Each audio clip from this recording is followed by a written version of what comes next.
Signals from Tesla's secret journals about contacting aliens. Nikola Tesla, perhaps born in the wrong century, was a scientist with a mind so brilliantly unique it couldn't be compared to others. His work, ideas, and inventions are among the primary reasons for today's technology. Without Tesla, we would still be searching for answers to the questions he discovered throughout his lifetime.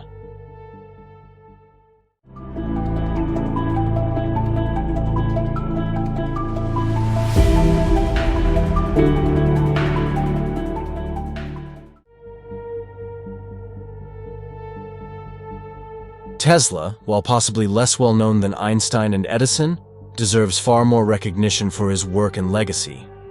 Tesla's inventions went far beyond electricity. With financial backing from J.P. Morgan, Tesla established an experimental laboratory in Colorado Springs in 1899. Equipped with high-voltage radio transmission equipment, the laboratory featured a 60-meter tower for the transmission and reception of radio waves and boasted the best receiver equipment available at the time. One of the most significant moments in the laboratory was when Tesla, alone at night, observed mysterious electrical phenomena that he believed should be intelligent signals. These changes occurred periodically, and with such a clear numerical and rhythmic pattern that they couldn't be attributed to any known cause at the time. In March 1901, as he refined his machines for generating intense electrical phenomena, Tesla also perfected his instruments to observe weak disturbances. One of the most interesting and practically important results was the development of some advanced ideas for indicating the approach, direction, speed, and distance traveled by a storm hundreds of miles away. As he continued this work, he discovered mysterious effects that led to unprecedented interest. He had so perfected his device that he could detect every electrical change within a radius of thousands of kilometers in the Colorado mountains, sensing the pulse of the Earth itself. I can never forget the first sensations I experienced when it dawned upon me that I had observed something possibly of incalculable consequences to mankind, something that could herald a new birth of knowledge or a revelation of great truths. My first observations positively terrified me, as there was present in them something mysterious, not to say supernatural. At night, I would be alone in my laboratory, but then the thought was that these disturbances were intelligently controlled signals. In other words, I did not know. The changes I noted were taking place periodically, and with such a clear suggestion of number and order that they were not traceable to any cause known to me. Of course, I was familiar with electrical irregularities generated by the sun, the aurora, baryolist, and terrestrial currents, and I was as convinced as possible that these variations didn't stem from any of these causes. The nature of the experience precluded the possibility of atmospheric irregularities producing the changes, as some hastily claimed. After a while, the idea that the observed irregularities might be due to intelligent control began to take hold in my mind. At that time, it was impossible for me to think of them as entirely accidental. Even though I could not fathom their meaning, the feeling grew steadily in me that I was the first to hear the greeting of one planet to another. There was purpose behind these electrical signals. By the way, the visual you see is a letter written by Nikola Tesla related to the Mystery Signals event. It was only the first of the things he believed to be intelligent signals from space. During this time, scientists believed that Mars might be a paradise for extraterrestrial life in our solar system, and Nikola Tesla thought that these signals might have originated from the Red Planet. The idea of extraterrestrial life elsewhere in the universe certainly left a significant mark on Tesla's work. Towards the end of his life, the great Nikola Tesla developed numerous inventions that, in his view, could transmit substantial amounts of energy to other planets in the solar system. It was 1937, Nikola Tesla's birthday. Over the years, I had dedicated most of my time to perfecting a new, small and compact device, capable of sending large quantities of energy from interstellar space to any distance, without the slightest dispersion. While Tesla never disclosed the technical details of the powerful transmitter, in 1937, he specifically outlined a new formula that states, an object's kinetic and potential energy is the result of motion and is determined by the product of its mass and the square of its velocity. As mass decreases, energy decreases proportionally. If reduced to zero, energy is likewise zero for any finite velocity. Tesla wanted to learn more about the mysterious signals he collected in his laboratory in Colorado Springs. He believed that his methods of reception and processing utilized electromagnetic waves beyond what anyone else was using. Waves faster than light, which he referred to as LWC, longitudinal wave transmission. Tesla may have believed he was receiving signals in the ULF spectrum, extremely low frequencies. The ULF spectrum is considered to be below 10 kilohertz, the boundary of internationally regulated frequencies, and is generally recognized as the 3 Hz condition. However, for Tesla, it could have meant frequencies of 30 Hz or lower, VLF, 3 to 30 kilohertz frequencies, ULF, and frequencies between 300 Hz and 3000 Hz, ECHF. Tesla had a deep interest in extraterrestrial life. In 1920, he was convinced that he could finally make sense of the signals he had captured from space. However, shortly after that, Tesla expressed great concern about extraterrestrial beings from other parts of the universe and unpleasant plans for our planet. Tesla said, "The signals have to be very strong to travel great distances from Mars to Earth. So I must confess that resources must come from close space, even from the moon.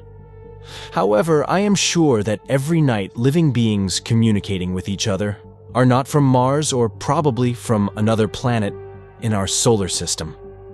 Nevertheless, Tesla was not the only one claiming to receive signals from intelligent beings from other parts of the cosmos.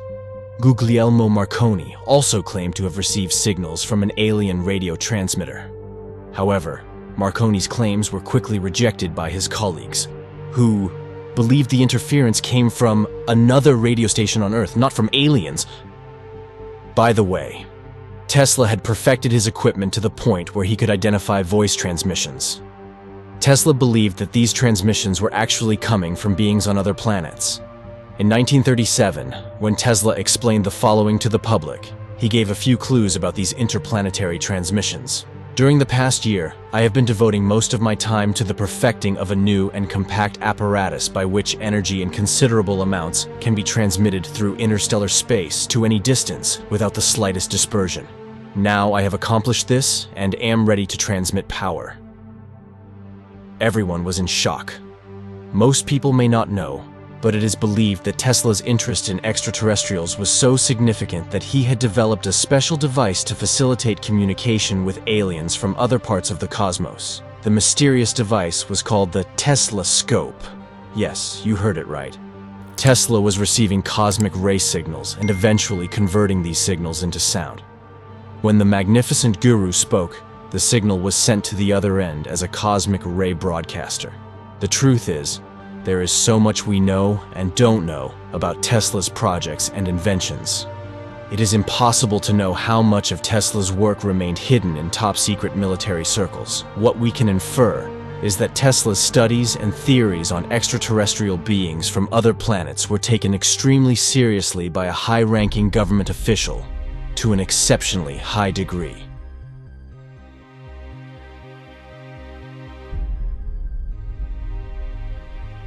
Yes, Tesla, and we continue with the video. Dear friends, as of this moment, I would like to share with you more detailed information about Tesla's diaries and alien signals. If you're ready, let's continue. Part 2. Nighttime Alien Signals. Excerpts from Nikola Tesla's personal memories. Progressive development is vitally dependent on invention. The ultimate purpose is the complete mastery of mind over the material world, the harnessing of the forces of nature to human needs.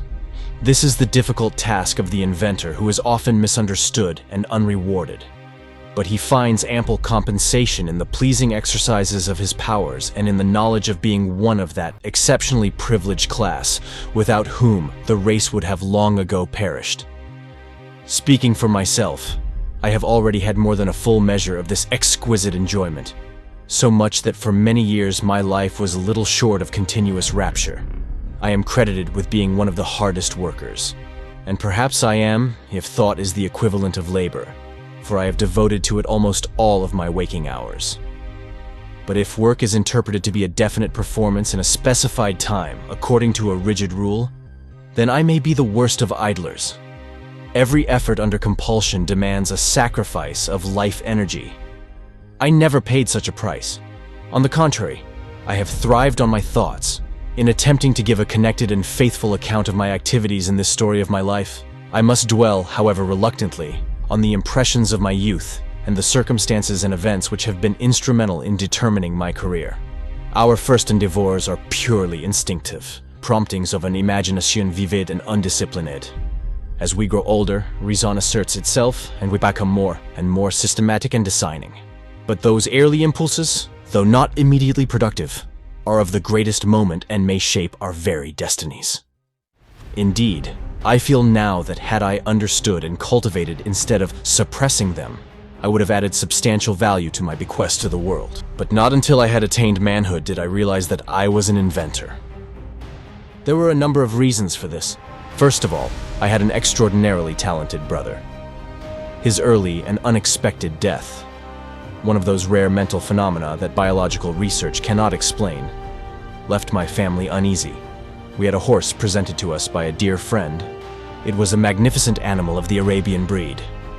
This horse was responsible for the injuries from which my brother died. I witnessed the tragic scene, and although many years have passed since then, my visual impression has lost none of its strength. Remembering his achievements made my every effort seem boring in return. Everything I did was believable. It only made my family feel their loss more keenly. By that time, I had a vast amount of material at hand, but it was not organized into a definite plan. Therefore, I grew up with very little self-confidence, but I was far from being seen as a foolish child. If I were to be judged by an event for which I still have a strong memory, one day, Native Americans were passing through a street where I was playing with other children. The oldest of these respectable gentlemen, a wealthy citizen, stopped to give each of us a silver coin. When it was my turn, he suddenly stopped and ordered me to look into his eyes. I met his gaze, and my hand reached out to take the valuable coin. When I was horrified, he said, "You can't have anything from me. You are too smart." My mother came from one of the oldest families in the country and came from a line of inventors. Both her father and grandfather had produced a multitude of tools for household and other uses. She was truly a remarkable woman, possessing rare talents, courage, and fortitude. I owed so much to her good graces and creative mind that today I can still see her wonderful qualities imprinted on my mind. And her mind became real. In my childhood, there was a strange affliction due to the appearance of images accompanied by powerful flashes of light that often overshadowed the view of real objects and interfered with my thoughts and pastimes. They were not really pictures of the things and scenes I saw. When a word was spoken to me, the image of the object it designated would present itself to my vision with startling vividness, and sometimes I could not distinguish whether what I saw was tangible or not. This gave me great discomfort and concern. None of the psychology or physiology students I consulted could satisfactorily explain this phenomenon, though probably predisposed, since I knew that my brother had a similar problem. They appear unique. The theory I formulated was that these images were the result of a reflex action under great excitation of the retina of the brain. They were certainly not hallucinations, as produced in diseased and suffering minds. For in other respects I was normal and everything was rational, so that I was seeing. To give an idea of the distress produced, let me assume that I witnessed a funeral or some such nerve-wracking spectacle. Then, inevitably, the vivid picture of the scene would be projected before my eyes in the stillness of the night, and I would have to struggle against my innermost self to drive it off. I also began to see visions of things which were quite unlike anything real. It seemed as though cosmic ideas were being presented to me, and I was expecting to see the solution of a great problem. What it was, I could not say. If my explanation is correct, it should be possible to project any mental image that a person might conceive onto a screen and make it visible. Such an advance would revolutionize all human relations. I am convinced that this problem will be solved in the future, and that the prospects are good. I must add, in conclusion, that I have devoted much thought to the solution of the problem. I managed to reflect such a picture on the screen of my mind as seen by another person in another room. I tried to focus my mind on something else I saw to relieve myself of these torturous visions, and in this way, I often obtained temporary relief. But I had to constantly create new images to achieve this. Before long, I realized that I had exhausted everything in evolution. My scope, as it was, had become limited because I had seen so little of the world. Only the objects in my home and immediate surroundings, seen from the viewpoint of these mental processes, gradually lost their power to chase away the visions when I performed these mental operations for the second or third time. Then, instinctively, I started to take trips beyond the limits of the small world I was knowledgeable about, and I saw new scenes. At first, they were very vague and indistinct, and when I tried to focus my attention on them, they would vanish. They gained strength and distinctness, and eventually assumed the concreteness of real things. Before long, I found that the best comfort was obtained if I went still further in my journeys and gained new impressions. So I started traveling. Of course, I would travel in my mind every night, and sometimes during the day, when alone, I would set out on my journeys, see new places, cities, and countries. To live there, to meet people, to make friends and acquaintances, even though they were imaginary, became a reality for me. They were just as dear to me as the ones in actual life, and not a bit less intense in their manifestations. Up to my 17th year, I would have moments of illumination, a sudden recognition. I could see them all around me. I had visualized all of this with the greatest delight. Models, drawings, or experiments were not needed, as I could imagine everything in my mind just as vividly. So I was led to believe that what I thought was a new method of materializing creative concepts and ideas, one that was entirely different from the usual experimental methods, and, in my opinion, vastly superior and much more efficient. When one begins to build apparatus, he is first confronted with the details of his devices. He finds himself inevitably concentrating on improvements and refinements, and as he continues to improve and rebuild, his power of concentration diminishes, and he loses sight of the underlying great principle from which results can be deduced. However, quality is always sacrificed. My method is different. I don't rush, and as soon as I conceive an idea, I start constructing it in my imagination, altering the design, making improvements, and running the device in my mind. It doesn't matter to me whether I put my turbine into operation with thought or test it in my shop. I take note of whether it's unstable, and there's no difference. The results are the same. This allows me to rapidly develop and perfect an understanding without touching anything. When I've gone as far as to embody in the invention every possible improvement I can think of and see no fault anywhere, I put into concrete form the final product of my brain. The device always turns out as I've planned, and the experiment comes out exactly as I've predicted. For the past 20 years, there hasn't been a single exception. Why should it be otherwise? Engineering both in electrical and mechanical fields yields positive results. There is hardly a subject that cannot be explored theoretically and practically before proceeding. In general, executing a crude idea as it is done is, in my opinion, nothing but a waste of energy, money, and time. However, my early affliction had another compensatory aspect. The constant mental effort honed my powers of observation and led me to discover a very important truth.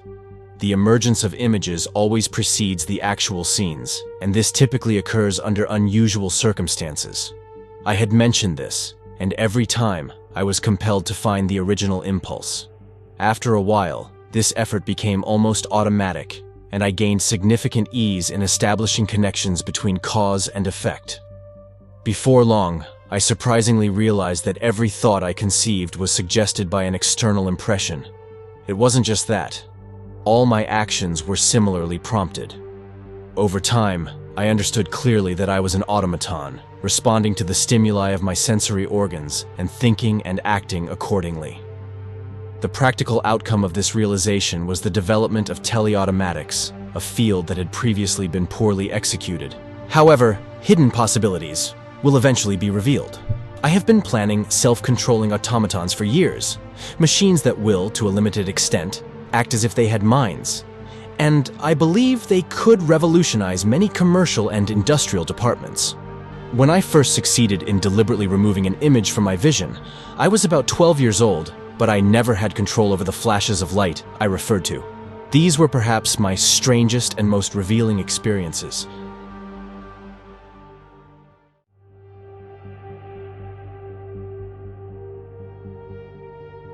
They often occurred when I found myself in a dangerous or distressing situation, or when I was greatly excited. In some instances, I saw the whole atmosphere around me filled with vivid tongues of living flame.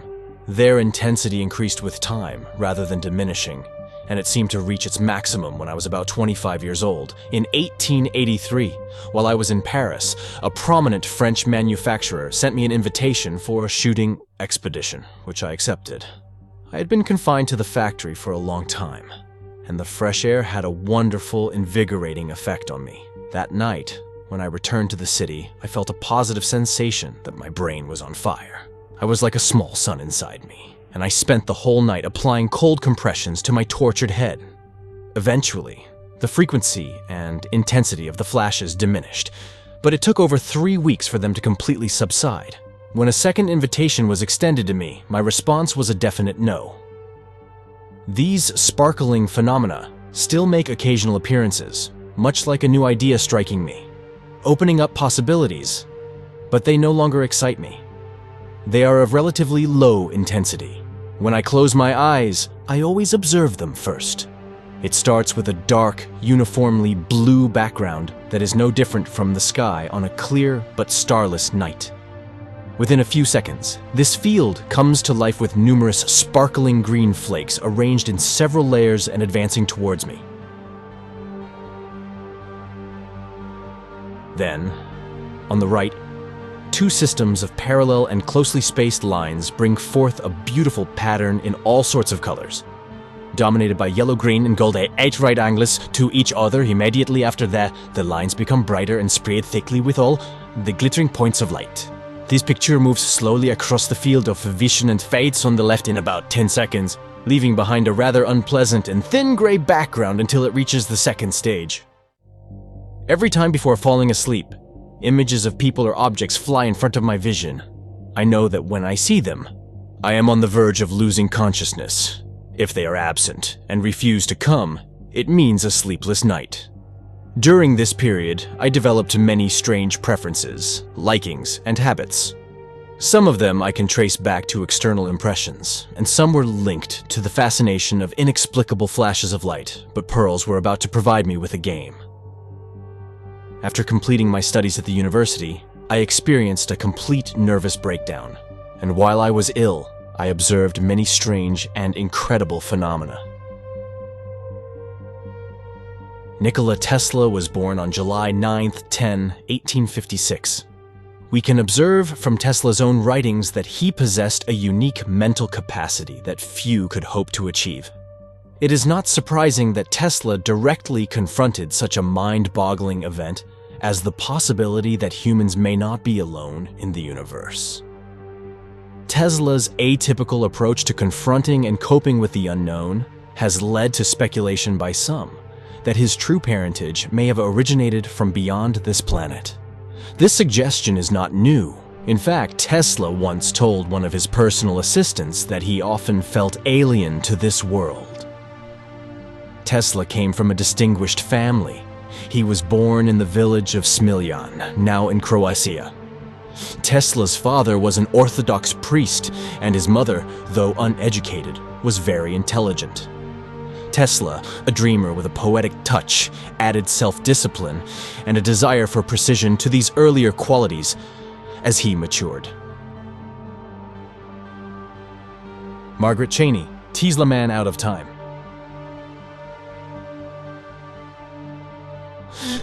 In this book, written in 1981, it is noted that Tesla began making original inventions as a child.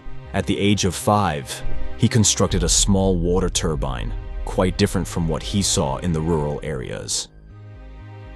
It was smooth, without blades, yet it spun evenly in the current. He would later recall this fact when designing his unique bladeless turbines. Some of his other experiments were less successful. Once, he perched on the roof of a barn, grasped a family umbrella, and hyperventilated in the fresh breeze until he felt lightheaded and convinced himself that he could fly. He was found unconscious and carried to bed by his mother. Tesla would later write that this incident served as a catalyst for his extraordinary visions. In his book, The Return of Margaret the Pigeon, Tesla claims that he is not of earthly origin. Specifically, he states in the specially printed book's 71 pages that space beings narrate the birth of a boy on a spaceship traveling from Venus to Earth in July 1856. The little boy's name was Nikola, and the spaceship landed in the currently distant province of what is now Croatia between the 9th and 10th of July around midnight. There, the child was entrusted to the care of a good man and his wife, the priest Milutin and Nikola Tesla, according to previous arrangements. Allegedly, space beings had given this information for it to be broadcast by Arthur H. Matthews from the city of Cabe in Canada in 1947. Night of Alien Signals. Arthur Medius, an electrical engineer closely associated with Tesla since his childhood, claimed that Tesla had assigned him many tasks, including the Tesla Interplanetary Communication Set, first designed in 1901 to establish communication with the planet Mars. Tesla had asserted that he could transmit large amounts of power over thousands of miles through the Earth and the atmosphere. He said, "The gap that separates us from Mars can be easily bridged, and I can send a message almost as easily as I can send one to Chicago." Due to pressures from other research at the time, the initial working model of this project was not constructed by Tesla until 1918. One night, while alone in the laboratory, Tesla carefully observed electrical actions that appeared to be intelligent signals.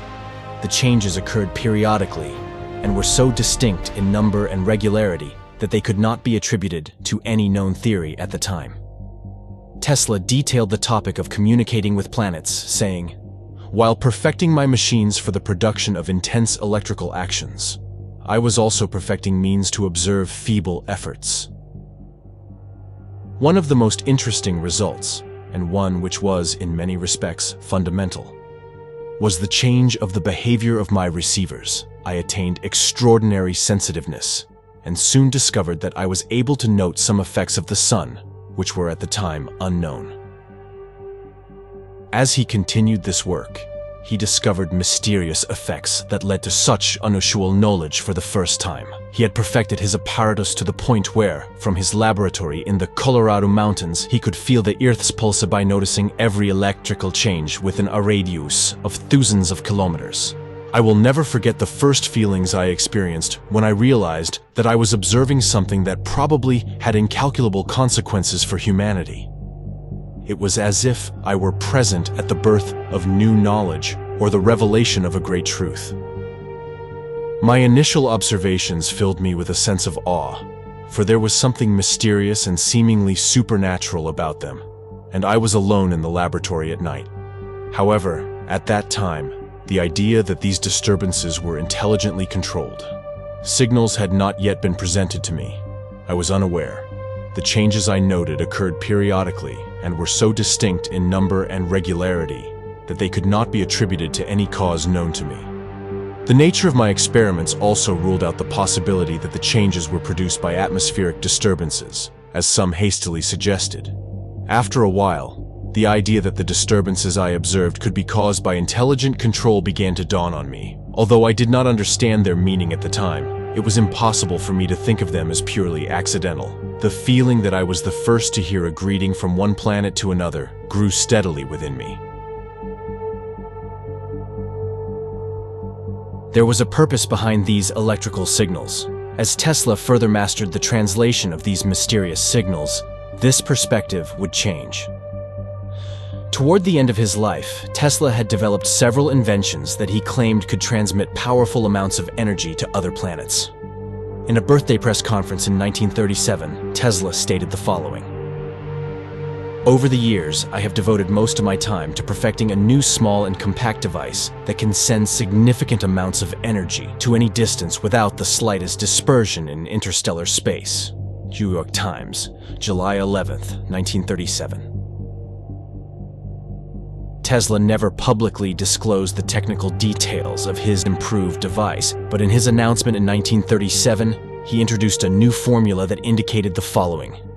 The kinetic and potential energy of an object is the result of motion determined by the product of its mass and the square of its velocity. Let the mass be reduced, and the energy is reduced in the same proportion. If it is reduced to zero, the energy is also reduced to zero in any drilling. New York Herald Tribune, July 12, 1937, page 6. Fear. In the Tesla journals that Alfred uncovered, he mentioned that in the 1920s, Tesla was confident he could decipher the strange radio broadcasts from space.